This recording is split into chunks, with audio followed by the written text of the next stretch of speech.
தந்தி தொலைக்காட்சி நேயர்களுக்கு வணக்கம். நல்லதை சொல்வோம், நல்லதை செய்வோம், நல்லதே நடக்கும். ஒரு வாழ்க்கையில் நல்லது நடக்க வேண்டும் என்று சொன்னால் நல்லதை சொல்ல வேண்டும், நல்லதை செய்ய வேண்டும். அந்த அடிப்படையில் இன்றைக்கு 14/9/2014 ஞாயிற்றுக்கிழமை கார்த்திகை நட்சத்திரம் இரவு 12:55 வரை, பிறகு ரோகிணி நட்சத்திரம். இன்றைக்கு நாட்காட்டிகளை பார்த்தால் கார்த்திகை விரதம் என்று போட்டிருப்பார்கள். பொதுவாகவே எத்தனையோ விரதங்கள் இருக்கின்றன. ஆனால் இந்த கார்த்திகை விரதம் எதற்கு பலன் தரும் என்று சொன்னால், புத்திரப்பேறு இல்லாதவர்களுக்கெல்லாம் புத்திரப்பேறு கொடுக்குமாம். காரணம், முருகனுக்குரிய அந்த ஸ்லோகங்களிலே அவருக்கென்று வருகிற நாமாவளியிலே அங்கே என்ன சொல்வார்கள் என்றால், போற்றி போற்றி என்று வரும். அதிலே வம்ச விருத்தியாயை நமக என்று வரும். வம்ச விருத்தி செய்பவர் யார் என்று சொன்னால், வம்ச விருத்திக்கு உறுதுணையாக இருந்து நமக்கு வம்சவிருத்தி ஏற்பட வைக்கிற ஒரு தெய்வமாக இருப்பவர் முருகப்பெருமான். ஆகையினாலே தான் கண்ணதாசன் சொல்லுவான், முருகப்பன் இல்லாத ஊருமில்லை, ஒரு முத்தப்பன் இல்லாத வீடுமில்லை, பழனியப்பன் இன்றி ஒரு அம்சமில்லை, எங்கள் பரம்பரைக்கு அவனன்றி வம்சமில்லை என்பார். வம்சவிருத்தி வளர வேண்டும் என்று சொன்னால் முருகப்பெருமானை வழிபாடு செய்ய வேண்டுமாம். அந்த முருகப்பெருமானுக்கு வந்த நாள் இன்று கார்த்திகை. ஆகையினாலே கல்யாணமாகிய தம்பதியர்கள் புத்திரப்பேறு வேண்டி காத்திருப்பவர்களெல்லாம் இன்றைக்கு முருகப்பெருமான் நினைத்து வழிபாடு செய்ய வேண்டும். அப்படி செய்கின்ற பொழுது முழுமையாக விரதம் இருந்து முருகப்பெருமானுக்கு பிடித்த அப்பம்தான் கந்தரப்பம் என்று செட்டிநாட்டு பகுதியிலே சொல்வார்கள். அந்த வெல்லம் போட்ட அப்பத்தை அவனுக்கு படைத்து வைக்கலாம். அது அல்லாமல் மற்ற இனிப்பு பொருட்களும் நைவேத்தியமாக வைக்கலாம். அப்படி வைத்து நாம் வழிபாடு செய்து அருகில் இருக்கக்கூடிய ஆலயத்திற்கு செல்ல வேண்டும். முருகப்பெருமான் சன்னதியிலே முருகப்பெருமானுக்கு பிடித்தமான மாம்பழம் வருகின்ற காலத்திலே மாம்பழத்தை வைத்து அர்ச்சனைகள் செய்யலாம். அல்லாத நாட்களிலே அவருக்கு பிடித்த அந்த வாழைப்பழத்தை வைத்து நாம் அர்ச்சனைகள் செய்யலாம். அப்படி அர்ச்சனைகள் செய்கின்ற பொழுது நம்முடைய கோரிக்கைகளை சொல்லி செய்ய வேண்டும். வம்சவிருத்தி வேண்டும் என்று சொன்னால் புத்திர விருத்தி என்று சொல்ல வேண்டும். அதே போல் என்னென்ன கோரிக்கை நமக்கு தேவையோ அதை சொல்லி நாம் அர்ச்சனைகள் செய்ய வேண்டும். முருகப்பெருமான் தான் அள்ளி கொடுப்பதிலே வல்லவன். எனவே தான் நாளென் செய்யும் வினை தான் என் செய்யும், என்னை நாடி வந்த கோள் என் செய்யும். நவக்கோள்களெல்லாம் கூட ஒன்றும் செய்யாதாம் முருகப்பெருமானை வழிபாடு செய்தால். என்னை நாடி வந்த கோள் என் செய்யும், கொடுங்கூற்று என் செய்யும், குமரேசர் இரு தாளும் சிலம்பும் சதங்கையும் சண்முகமும் தோளும் கடம்பும் எனக்கு முன்னே வந்து தோன்றினே. என் முன்னாலே முருகப்பெருமான் தோன்றினால் எந்த நவக்கோள்களும் யாராலும் எனக்கு ஆபத்துக்கள் வராது என்று அந்த காலத்திலேயே சொல்லப்பட்டிருக்கிற பாடல். எனவே வாழ்க்கையில் வரலாறு சமைக்க வேண்டும் என்று சொன்னால், சாதனைகளாகி சரித்திரத்திலே இடம்பெற வேண்டும் என்று நினைப்பவர்களெல்லாம் முருகப்பெருமானை வழிபாடு செய்ய வேண்டும். அதற்குரிய இந்த நாள் ஒரு இனிய நாளாக அமைகிறது என்று தெரிவித்து, இனி இன்றைய ராசி பலன்களை இப்பொழுது உங்களுக்கு வழங்கப் போகின்றேன்.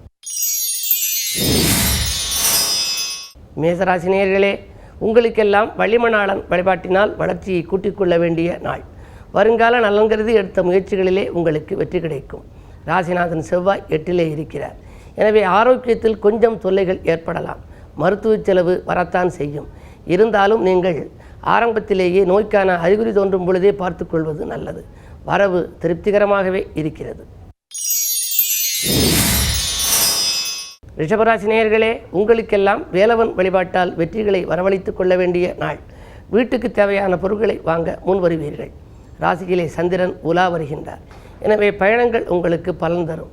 பக்கத்தில் இருப்பவர்களால் ஏற்பட்ட சிக்கல்கள் அகலும். பணவரவு போதுமானதாக இருக்கும். மிதுனராசி நேயர்களே, உங்களுக்கெல்லாம் கந்தன் வழிபாட்டால் கவலைகள் தீர வேண்டிய நாள். காசு பணப்புழக்கம் அதிகமாகவே இருக்கும். தனாதிபதியான சந்திரன் 12ல் சஞ்சரிக்கின்றார். எனவே விரயமும் கூடுதலாக இருக்கும். இருந்தாலும் வரவு இல்லாமல் செலவாகாது. என்ன தேவையோ குடும்பத்திற்கு தேவையான பொருட்களை நீங்கள் வாங்க நினைத்தால் வாங்குவதற்குரிய தொகை அதற்கு முன்னதாகவே உங்களுக்கு வந்து சேரும். 2லே குரு இருப்பதால் சுபகாரிய நிகழ்வுகள் நடைபெறுவதற்கான அறிகுறிகளும் தென்படுகின்றன. கடகராசி நேயர்களே, உங்களுக்கெல்லாம் மலைபோல் வந்த துயர் பனிபோல் விலகுகின்ற நாள். மாற்று கருத்துரையோர் மனம் மாறுவார்கள். வீட்டு தேவைகள் பூர்த்தியாகும். விருப்பங்கள் நிறைவேறும். இந்த நாளில் ஆரோக்கியம் சீராகி ஆனந்தப்படுத்தும். கடன் சுமை குறையும். சிம்மராசி நேயர்களே, உங்களுக்கெல்லாம் நண்பர்களால் நல்ல காரியம் நடைபெறுகின்ற நாள். நாட்டுப்பற்று மிக்கவர்களின் ஒத்துழைப்பு உங்களுக்கு கிடைக்கும். சுக்கிரனும் சூரியனும் இணைந்து சஞ்சரிக்கின்றார்கள். எனவே அரசு வழி ஆதரவுகள் கிடைக்கும். பெண்களால் வந்த பிரச்சனைகள் தீரும். ஆடை ஆபரண சேர்க்கைகள் வாங்குவதற்கான அறிகுறிகளும் தோன்றும். இந்த நாள் உங்களுக்கு ஒரு இனிய நாள். கன்னிராசி நேயர்களே, உங்களுக்கெல்லாம் இறை வழிபாட்டால் இனிமை காண வேண்டிய நாள். இல்லத்தில் உள்ளவர்களை கொஞ்சம் அனுசரித்துக் கொள்வது நல்லது. ஏனென்று சொன்னால் வாக்கு ஸ்தானத்தில் சனி. நீங்கள் நன்மை செய்வது கூட அவர்களுக்கு தீமையாக இருக்கலாம். எதை செய்தாலும் யோசித்து சொல்லுங்கள், எதை செய்தாலும் யோசித்து செய்யுங்கள். 2லே சனி இருப்பதால் குடும்ப பெரியவர்களை கலந்து ஆலோசித்து செய்தால் உங்களுக்கு எந்த பிரச்சனைகளும் ஏற்படாது. துலாம் ராசி நேயர்களே, உங்களுக்கெல்லாம் சந்திராஷ்டமம். மறதி அதிகரிக்கின்ற நாள். மக்கள் செல்வங்களால் சில தொல்லைகளும் ஏற்படலாம். விரயங்கள் கூடுதலாகவே இருக்கும். ஆரோக்கியத்தில் அக்கறை காட்டுங்கள். ஆகாரத்தில் கட்டுப்பாடு செலுத்துங்கள். இந்த நாளை இனிய நாளாக மாற்றிக்கொள்ள வேண்டுமானால் அருகில் இருப்பவர்களை கொஞ்சம் அனுசரித்துக் கொள்ள வேண்டும். விருச்சிக ராசி நேயர்களே, விடியும் பொழுதே வியக்கும் தகவல் வந்து சேருகின்ற நாள்.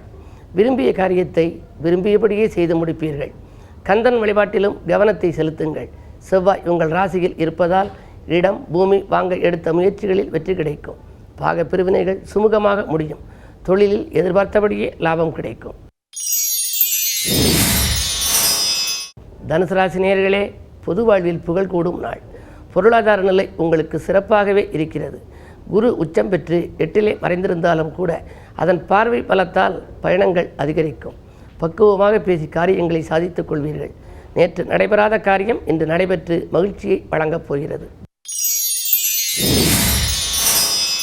மகர ராசி நேயர்களே, உங்களுக்கெல்லாம் ஆடை ஆபரண சேர்க்கை ஏற்படுகின்ற நாள்.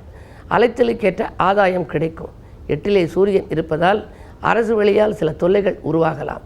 உத்தியோக மாற்றங்கள் ஏற்படுவதற்கான அறிகுறிகள் கூட தென்படுகின்றன. என்ன இருந்தாலும் மாலை நேரத்தில் வரும் பயணத்தை தவிர்ப்பதுதான் நல்லது. கும்பராசி நேயர்களே, உங்களுக்கெல்லாம் வாக்குவாதங்களை தவிர்த்து வளர்ச்சி காண வேண்டிய நாள். வசதிகளை பெருக்கிக் கொள்ள முன் வருவீர்கள். வீட்டு தேவைகள் பூர்த்தியாகும். அன்றாட வாழ்க்கை நன்றாக அமைய அருகில் இருப்பவர்களை கொஞ்சம் அனுசரித்துக் கொள்ளுங்கள். நேற்றையை விட இன்று ஆரோக்கியம் சீராக இருக்கும். நண்பர்களின் ஒத்துழைப்பு நன்றாகவே இருக்கின்றது. மீனராசி நேயர்களே, உங்களுக்கெல்லாம் வரவை காட்டிலும் செலவு கூடுகின்ற நாள். வருமான பற்றாக்குறை ஏற்படத்தான் செய்யும். ராசிநாதன் குரு உச்சம் பெற்றிருக்கிறாரே என்று நீங்கள் நினைக்கலாம். 6ஆம் இடத்தில் சூரியனும் சுக்கிரனும் இருப்பதால் கடன் சுமை உண்டு. ஒரு கடனை அடைக்க மற்றொரு கடன் வாங்கும் சூழ்நிலை ஏற்படலாம். என்ன இருந்தாலும் கொஞ்சம் யோசித்து செயல்பட வேண்டிய நாளாகவே இந்த நாள் இருக்கின்றது. கார்த்திகை என்பதால் முருகப்பெருமானை வழிபட்டு முன்னேற்றத்தை வரவழைத்துக் கொள்ளுங்கள். மேலும் விவரங்கள் அறிய தினத்தந்தி படியுங்கள்.